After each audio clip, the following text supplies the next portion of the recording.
Hi guys, welcome back to Thrifty Mama Scraps. So today is Tuesday and I got my schoolwork done, so I can play in my craft room for a while and work on this December daily again. So today my main focus is going to be punching some of these pages with my border punches. I have 10 different border punches. They're all Martha Stewart.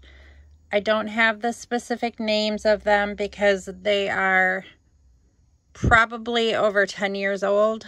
I accumulated them over the years and just added to my collection.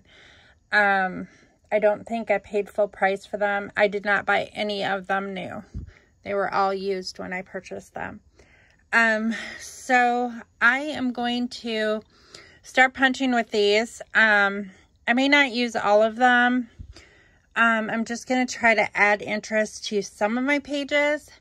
I like to start out doing the punching because then I can just look at the pattern and I don't have to worry about the picture that goes on the page that is going to be with it. But I'm going to get started and do this. I also have just a regular punch, which is also Martha Stewart, and it's a snowflake punch, and I might use that in a couple places as well. So I'm going to get started and I will be back to show you the full process.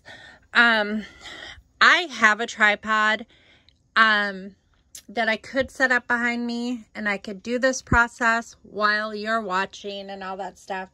The only problem is that I can never get my phone set up correctly on it and my videos always end up sideways. So my son, who is the pro at filming, he is at work and he cannot set it up for me. Eventually I would love to be able to use his lighting system and his tripod thing that he has, but right now it's just kind of rudimentary and I'm just gonna have to use what I have. So hopefully in the future I can incorporate a little bit better filming system, but I am technically challenged and I don't know what else to do. I don't want to film a video that's going to be sideways. I have had a few in the past that have been sideways and they're annoying as heck to watch. So, I'm going to get started and I will come back and show you what pages that I punched and how I use them and that sort of thing. So, I'll be back soon. Hi guys, I'm back. So I punched all the pages that I wanted punched. I didn't punch all of them because I kind of want to sort them and have like a backing behind them. So, so I'm only going to have different pages. They're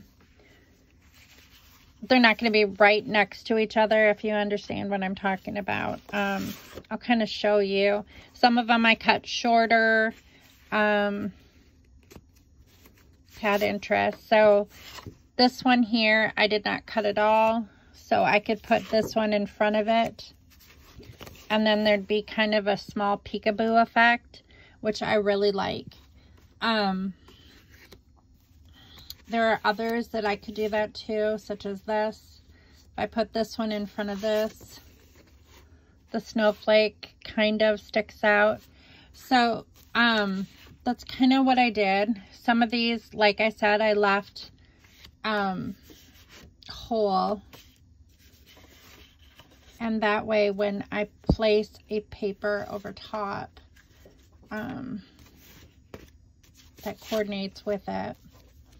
Like if I put this one over top of this,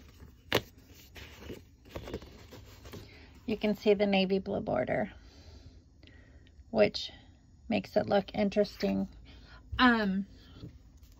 So I went through and I used different punches, like this is the fence post punch. This one I kept whole, but I punched a snowflake. This one I kept whole. I tried to look at each piece of paper and kind of ask myself the question, would this look better punched or unpunched, or, you know, sort of thing. And it's not perfect. I'm not perfect, so however it turns out is how it turns out. I'm not super picky. But this one was pink, so I chose the heart border punch. This one kind of reminded me of Polar Express, so I did the train. This one kind of reminded me of the solar system, so I did that one. So, you know, you can, when using border punches, you can use them in many different ways. There were a couple, let's see, was there just one or two that I did? I punched the top of the page. Oh, I did a train punch on the top of this one.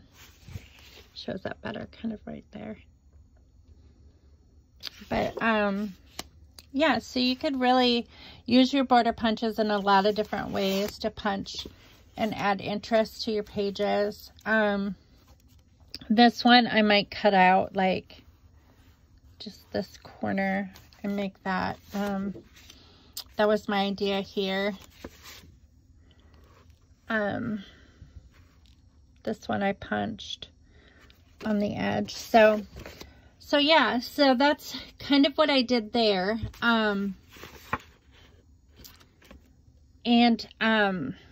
So probably the next thing that I'm going to do is I am going to stack the papers in the order that I want them. And then I'm going to work on the cover of my album. And I will film that right after, because this video isn't very long. So I'm going to just work on this project for a little while until it's time for me to make dinner. And that'll be my video for today. So I will be back as soon as I get this organized and start working on what I want my cover to look like. I'll be back soon. Hi guys, welcome back. So I finished the cover of my album.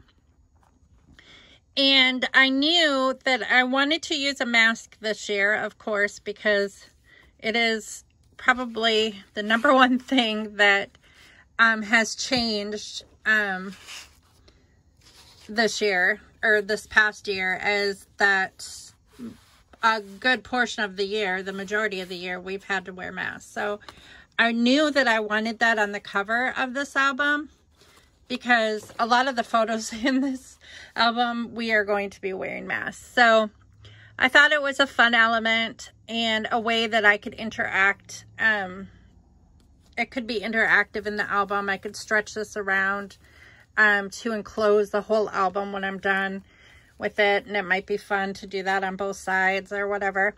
And then I took some, I took a doily, put that over top, folded it in half. So this is what the back looks like so far.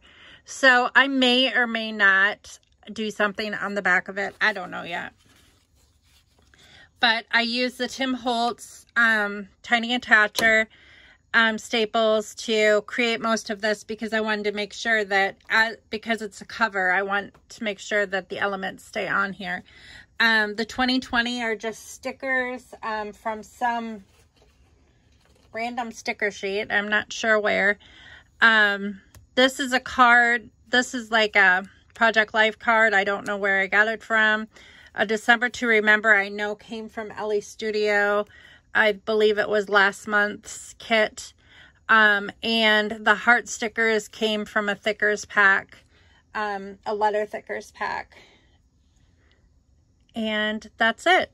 So I really kept it very simple this year. I didn't want a whole lot of stuff going on, but I think it turned out cute. And it's not necessarily super Christmassy, but it does say December on here, and so everyone will know that it is my December daily. So that's it for today. I don't think that I will do any more tonight. I have to make dinner for my family. Well, for me and my one son because everybody else is working. But, so I need to get busy on that. But I'm hoping to get back on Friday and then again on Saturday, so I can complete the 3 days a week goal that I have, that I've set for myself, in completing this project. This is my final week of this course, and I need to look and see what I have to do this coming week, because I know my final paper is going to be large. I don't normally have a problem with large papers, just because I tend to write too much as it is. I tend to meet the requirements without much of a problem. However,